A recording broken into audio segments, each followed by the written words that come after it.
আসসালামু আলাইকুম ওরহমতুল্লাহি ওবরাকাতু। আপনার সকালে কেমন আছেন? আশা করি তো ভালো আছেন। আমি আলহামদুলিল্লাহ ভালো আছি। কিছুদিন আগে একটা ভিডিও আপলোড করেছিলাম, সেখানে বলেছিলাম যে আমি আর সৌদি আরবে থাকবো না। বর্তমানে পুলিশের চাপ প্রচুর পরিমাণে, বাহিরে এরকম কাজ করা যায় না। তো সেই ভিডিওটা আপলোড করার পরে একটা ভাই একটা কমেন্ট করেছেন, মানে আমি কোন বিষয়ে আসছি আর কেন পুলিশে ধরতেছে, কি কারণ, সেটা ভাইটা প্রশ্ন করেছিলেন। এটা অবশ্য ভালো একটা কোশ্চেন। যারা নতুন আসতেছেন তারাও এই ভিডিওটা দেখে উপকৃত হইতে পারবেন।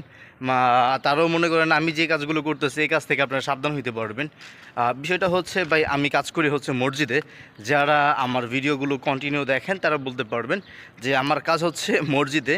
আমি মসজিদের পাশাপাশি বাহিরে যেই কোনো কাজ করি, গাড়ি ধোয়া, এরপর আপনার সিঁড়ি, এরপরে হচ্ছে আপনার যেই কোনো কাজ আছে, থানায় মক্তবে যে কোনো কাজ পাই আমি করি।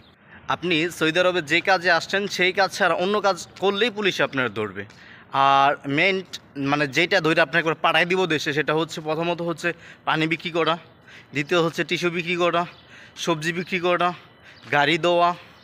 মানে এইগুলো মনে করেন একবার ধরলে আপনার দেশে পাঠিয়ে দেবো, এক জিটে পাঠিয়ে দিব। আর এরপর আছে আপনার চা খাওয়া, এগুলো মনে করেন রোডে বিক্রি করা। হ্যাঁ, কিন্তু এই কাজগুলো করলে টাকা একটু মানে বেশি ইনকাম করা যায়। মানে এগুলোতে হচ্ছে 1 টাকা কিনবেন, 2 টাকা বিক্রি করবেন, মানে 1 টাকা আপনার প্রফিট। কিন্তু এই কাজে আপনারা ধরলে ডাইরেক্ট বাংলাদেশে পাঠিয়ে দিব। আর এটা হচ্ছে সৌদি আরবে, মানে এই কাজগুলো হচ্ছে একবার ভিক্ষা, বাংলাদেশে যেরকম ভিক্ষা করে ওই রকম। মানে এটা মানে করলে আপনার পুলিশে ধরলে দেশে পাঠিয়ে দিব। আর তারা আপনার অন্য কোনো কিছু দেখবো না, আপনার আকামা আছে না নাই, আপনার কোন কোম্পানি, এগুলো কোনো কিছু দেখবো না তারা। যদি পুলিশে দেখে যে আপনি এগুলো বিক্রি করতেছেন তখনই আপনারা ধরবে, এছাড়া না। আর আমি অবশ্য জানেন সবজি বিক্রি করে, মানে সবজি যারা বিক্রি করে তাদের সাথে কাজ করি। আমরা দিনে মানে একটা অ্যামাউন্ট দেয়, ওইটাতে আমার হয়েছে আলহামদুলিল্লাহ। তো এটার কারণে মানে পুলিশে যতগুলো এখানে বাঙালি কাজ করতো প্রায় 5-7 জনকে ধরে ফেলছে পুলিশে, এখন সবাইরে বাংলাদেশে পাঠিয়ে দিচ্ছে। যাদেরকে একবার ধরে দ্বিতীয়বার ধরছে, মানে প্রথম একবার ধরে ছেড়ে দিচ্ছে, দেন পরবর্তীতে আবার ধরছে, যাদেরকে দ্বিতীয়বার ধরছে তাদেরকে ধরে পাঠিয়ে দিচ্ছে। তো আলহামদুলিল্লাহ আপনাদের দোয়ায় আমি এই পর্যন্ত একবারও আমাকে পুলিশ ধরতে পারে নাই। তো আপনাদের দোয়ায় এখনও আমি সৌদি আরবে রয়েছি, আল্লাহ পাকের অশেষ রহমত, বাবা মার দোয়ায়। আর ভাই এখন চিন্তা করতেছি যে মানে এই ধরাধরি আর ভালো লাগে না। হয়তো এখন সৌদি থেকে চলে যাবো দেশে, যে দেশে কোনো একটা কিছু সেটেল করার চিন্তা ভাবনা করবো, কাজকাম করার বা চিন্তা ভাবনা করবো। যদি দেশে কোনো কিছু করতে না পারি, দেন পরবর্তীতে আবার হয়তো সৌদি আরবে আসবো, না হলে অন্য কোনো দেশে যাওয়ার চিন্তা ভাবনা করবো। কিন্তু এখানে আর ভাই ভাল লাগে না। এই মনে করেন 700 টাকার বেতনে মানে আর ভাই মন টিকে না কি আর, বুঝতে পারছেন? তো মসজিদের বেতনে আপনার 700 টাকা, মসজিদের বেতনে কী করা যায়? কোনো কিছু না। আপনার মানে জরুরি বাইরে কাজ করতে হবে, বাইরে কাজ করতেই হবে, বাইরে কাজ করতে হবে, কিছু করার না। বাইরে কাজ না করলে আপনি দেশে টাকা পাঠাতে পারবেন না, তো এটা করতেই হবে। তো অবশ্যই এর জন্য আমি ভাই আগে বলতাম, বর্তমানে আমি বলি না। কেন বলি না? শুধু শুধু শুধু চিল্লে, মানুষ শোনে না। তো শুধু শুধু চিল্লে আমার লাভ আছে? কোনো লাভ নাই। তো কেন আগে কি বলতাম ভাই? ভাই আপনি একটা কাজ শিখে আসেন, একটা কাজ শিখে আসলে আপনাদের মানে বেতন আপনাদের অনেক, মানে আমার বেতন বর্তমানে 700, কোনো কাজ জানি না, কোনো কিছু জানি না। আপনি একটা কাজ শিখে আসলে হাউস ড্রাইভারিং কাজ করলে মাসে 1500 টাকা বেতন।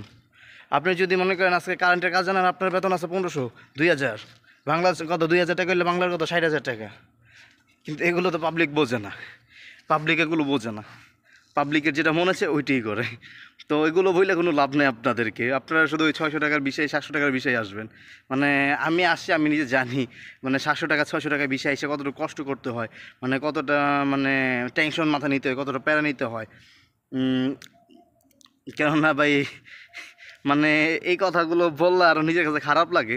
মানে নিজে কি করলাম, দেখি মানুষ আইসা বিল্ডিং করে, ঘর করে, কত কিছু করে। ভাই সত্যি কথা, আমি আজকে 4 বছর হয়ে গেছে প্রায় সৌদি আরবে আসছি। আমার ঘর, আমার বাড়ির কোনো কিছু চেঞ্জ করতে পারিনি, কোনো কিছু করতে পারিনি। যেরকম বাড়ি ঘর রেখেছিলাম ভাঙ্গাচোরা ওই রকমই রয়েছে, কোনো কিছু করতে পারিনি। মানুষ কত কিছু করে বলে, মানে এগুলো আমাদের স্বপ্ন ছিল, স্বপ্নই রয়ে গেল। এরপর আলহামদুলিল্লাহ, আল্লাহ পাকের শুকরিয়া, আল্লাহ যত যা করছি, যে কয়দিন ছিলাম রিজিকে, যে কয়দিন ছিল আলহামদুলিল্লাহ, আপনাদের দোয়ায় আলহামদুলিল্লাহ আছি, ভালো আছি। তারপরও যা করছি আলহামদুলিল্লাহ। আর এর জন্য ভাই আপনাদেরকে বলি, মানে আমি যেই জিনিসগুলো ফেস করছি, আমি যেই মানে কষ্টগুলো দেখছি, সেগুলো যে আপনারা না দেখেন, সেই কারণে বলি ভাই কাজ শিখে আসেন, আপনাদের কাজে দিবে, কাজ শিখে আসেন। এখন ভাই আপনারা যদি কাজ না শিখে আসেন, আমার কিছু হইব না, আমার কইও লাভ নাই যদি আপনারা না শিখে আসেন।